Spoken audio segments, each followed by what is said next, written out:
in the association between the reward and the reward predicting stimuli. So it's more the anticipation that will make the dopamine neurons fire.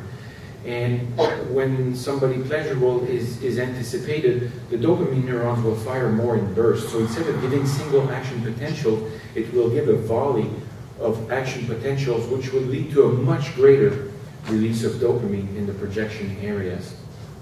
Another important link can be put into evidence. For example, if you give intravenous amphetamine, which will increase dopamine, and then you can block that by selective D2 antagonist, again showing the important role of dopamine and the D2 receptors.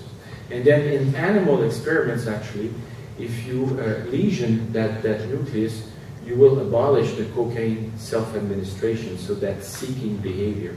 But what's important is that when we talk about reward and so on, as far as dopamine projection areas, it's not just the accumbens. There are also extrastriatal structures.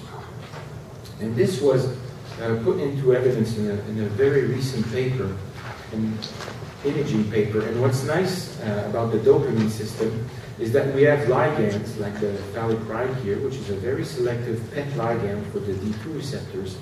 And what's peculiar about that is that it's displaceable by the endogenous neurotransmitter.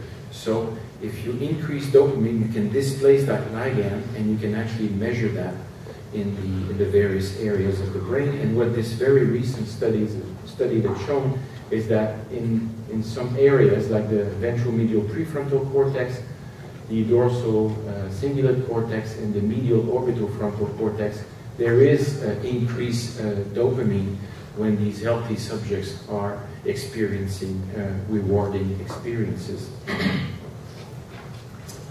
Now,